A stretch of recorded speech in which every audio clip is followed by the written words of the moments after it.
is Marianah Lourens met Kuns en Vermaak. Here's Marianah Lourens with art and entertainment. And I'm so excited. I am once again at the Athenaeum. Not in the green room today because it is occupied, but we are in the workshop. And it's actually a lovely, cozy venue here. We're surrounded by tools and I don't know what you call that thing there in the corner. Robert, what do you call that? My techie husband will know that thing that's there. What's that? Saws. Saws. Men will know these things where they do stuff here. So we're here and I have two amazing guests whom I really admire.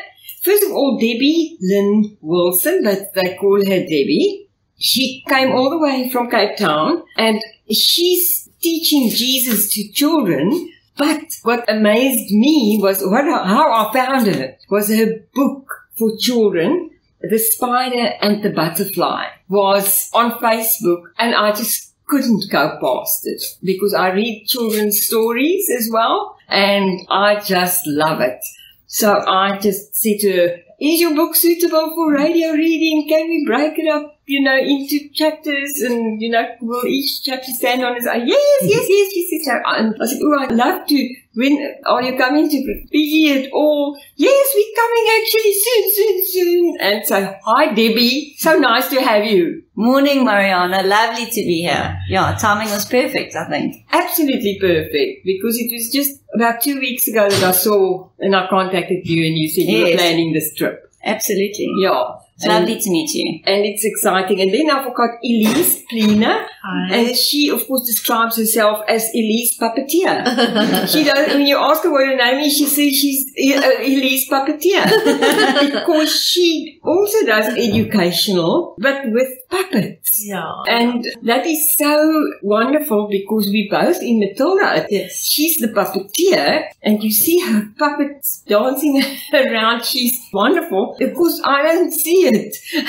Yeah. So I'll have to order a video of the show. Yeah, you can't see it ever. No, you can't ever see it. Yes. So yes, Elyse. So let me then begin with you about the puppeteering, because are you from PE? Originally, no, maybe not. Originally, I was with a name like Elyse and a surname like Pleaner. Yes. What is your heritage then? Polish. Okay, Yeah, we've got Polish family. Yeah, for a long time ago. Yeah. Yeah. The educational power of puppetry. I think traditionally, if we trace back, we can see how first people, or maybe after that, there was always a need for a way to animate the human form. We have sound effects here because, of course, this is a tin roof and the wind is going, so it's not the puppets. Scary puppets. Yeah, so, shamans used to... It goes back centuries. Yeah, absolutely. Just taking it forward, a long time ago in England, there was also then very famous puppets called Punch and Judy, and they spoke about social injustices and things like that, but they made it really, really funny, and people can laugh about really uncomfortable, potentially threatening issues. And so through the ages, we see just how powerful, what a powerful educational tool puppetry is. And it's very visually dramatic. So because of its visual power, it has its own language. The whole storytelling history and everything also comes up. But the fact that it has its own visual language makes it makes it universal. Absolutely universal. So it transcends cultural barriers, language, gender, age barriers.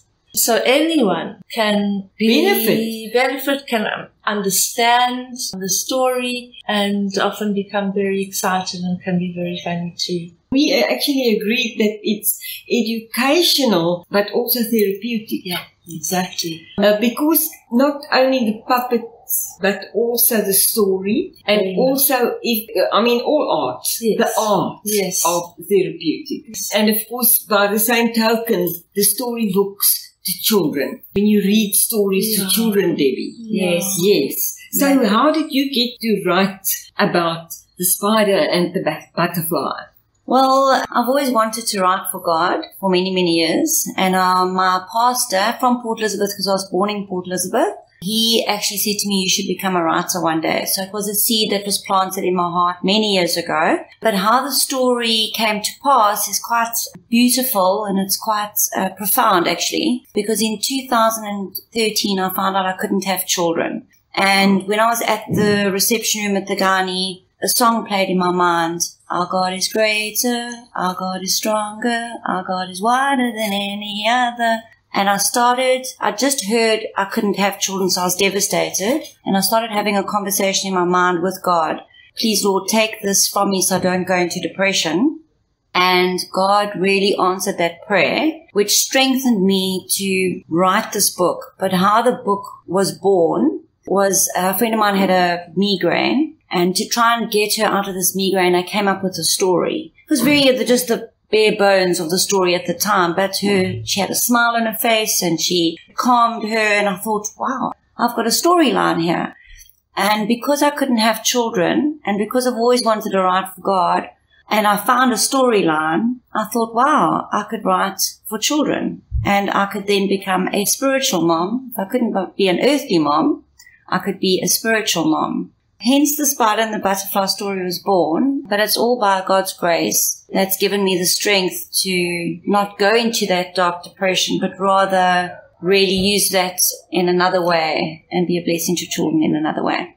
Oh, wow. And of course, as you said, the story just tells them it's like about lessons, little lessons. Yes. And how to go about it, doing it the good way. Yes. It's amazing. God blesses you with imagination, which is the arts, which is puppeteering. You create your own storyline. It has messages, and I was connecting with that early on. Yeah. Because that is what it is. It's a unique imagination, a story, and it's maybe your own experiences or something that you want to bring to the world, and we've got so much to share with the world. I think I just felt so connected to Elyse and you're just talking about the arts and how puppeteering, theatre brings a story to an audience, be it small or older, such a cultural barriers. You have a story to tell. It's so beautiful. Mine is a personal, I think we each have our own little story to bring to the world.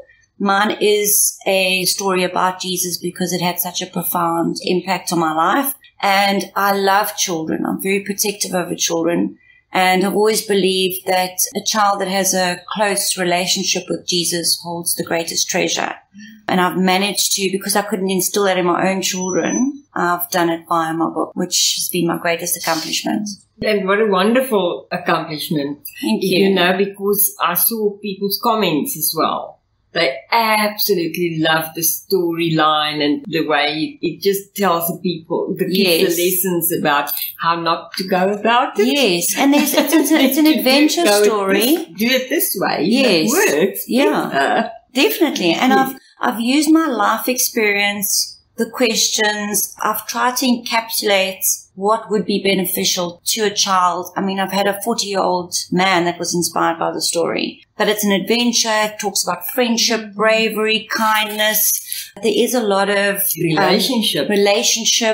The spider in the story is the unsaved character. And the dogs, were actually my own dogs that I've brought into the story, pray and talk to God. And the spider asks a lot of questions along the way. And so it's an answer questions, adventure. It's a whole, the butterfly, beautiful butterfly. The butterfly is the wise butterfly in the story, and she actually gets caught in a spider's web, and her friends come to her rescue, and they have to negotiate with the spider, to save her life. There's a negotiation, and then an adventure to that. But then Jesus gets brought into that. The story, it's just a different way of bringing the message across to children. In a very unique way. Beautiful. And Elyse, of course, how did you begin? Can I just say something? Yes. In response to what you said, when you take it away from people and the characters are butterflies and spiders, I think it takes on another wonderful form. Thank you. Yeah. But actually it carries a better message. Yeah, that's because it's not so personalized. Exactly. And it also happens to animals kind of thing in the child's mind, you know. Yeah. And it's really a wonderful way to use animals. And Elyse, now you got into puppetry. How?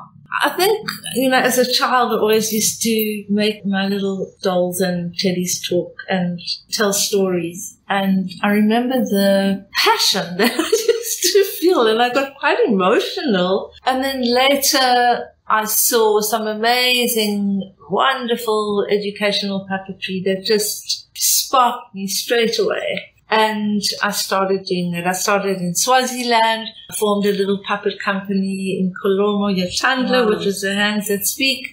And it was in the early days. So, which is when? The early days. Because I love Swaziland. I used to travel to Swaziland in the 80s. Yes. I lived in Nelspruit, which is now called something else, but in Mpumalanga, and I used to travel with the Eastern Transvaal, that they call the Eastern Transvaal, or the Lowveld, and I used to go to Swaziland on trips, marketing and sales, and I loved Swaziland. Amazing. So you started in Swaziland? Yeah. And we presented shows on HIV and AIDS. In those days, it was called AIDS, and there was a scare, and it was that kind of attitude. Stigma. Yeah, exactly. It was, and then that emerged into more specific kind of things. I moved to Grahamstown, and there I formed another puppet company, Talking Hands. We started off talking about tuberculosis and how to treat it and what to do, educating people in schools and factories all over. And that became more, just lots of primary health issues. Go and do a program on nutrition, for example, in schools, and they played a game with puppets where they climbed into the mouth and there were different types of food and the body would react to the food. So, we had a lot of stuff going on, but then we got more refined and we started working with adolescent sexual reproductive health, HIV and AIDS, sexually transmitted diseases, unwanted pregnancies, and of course rape and abuse. So we did that with mostly adults, adolescents, and then we did a lot of shows for adults all over. I remember doing a show on rape and abuse, and the puppet theatre was actually a double bed. So it was very much about life skills. And we actually presented it in a church. So there's this double bed where the minister would normally stand. Like the pulpit. Yeah, there's a double bed on the pulpit. That's it. And we got a lot of support. Friends of mine got gang raped. The whole world just becomes black and white. Real trauma. So we stood up and we made a huge campaign, made huge street puppets, one with a black eye and a man, and really, really high up, much louder than the traffic visually. And we went on a donkey cart. And we got a petition signed from many, many, many women on dishcloths. And I remember faxing, I think it was the Minister of Health. Reams and reams and reams of signatures were on his floor the next morning, I think it was. So the message goes out. Actually, we've got about 3 minutes left. We have to say now, how can people get hold of you? How can they get hold of the book, Debbie? First, let's talk about that. The same way, actually, Marianah, that you managed to find my book is a wonderful friend of mine, Robin Loy. She's got a company called Mustard Seed Marketing. So to get hold of my book, you can email Robin on info@mustardseedmarketingservices.co.za, and her mobile number is 084-406-0801. Just repeat all of that, please. The email address is info@mustardseedmarketingservices, all one word, .co.za, and you can contact Robin on 084-406-0801. And that's to get the book. The Spider and the Butterfly by Debbie Lyn Wilson. Yes. And watch the space because I'm sure we're going to get some more books out of her. Yes. And the retails, if you want to know the retail price at the moment, it's 200 Rand. It's a lovely, quite a thick book. Yes. It is quite a thick book. It's not a small story. It's but not a skinny one. It's it's a bit thicker. Yes. And a parent can read to a child. Yeah. So I've had a 4-year-old love the book.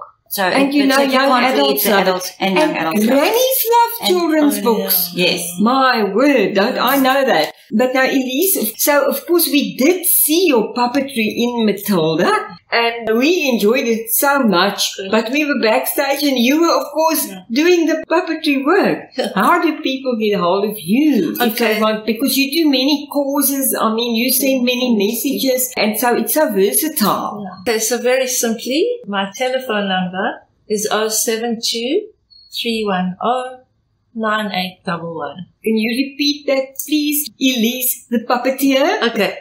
072 310 9811. And there we go. So that's for your puppetry. It's educational, it's therapeutic. The children's books are educational and therapeutic. I do thank both of you for coming today. It's so exciting to do all this stuff, and especially when it's speaking to kids and young people. Yeah. It's definitely therapeutic to us as well, giving it, isn't it? Thank you. Because I read the children's stories I've got a slot for that as well. Thank you. Lovely. Thank you for having us. It's a great pleasure. Honor and a privilege. So until next time, I'm saying watch the space for the puppets and some more books. Thank you, Elyse, for coming. Thank you. Lovely to be here. Lovely to meet you. Lovely to meet you too, Debbie. Thank you. Are they my friends? Connect with them with each other. Thank you so much. So be blessed as you go. Yeah. And as I say, watch your space. It's really time now to say goodbye from Marianah Lourens and Art and Entertainment. Ja, Marianah Lourens, wat nou goed met kuns en vermaak en arrivari.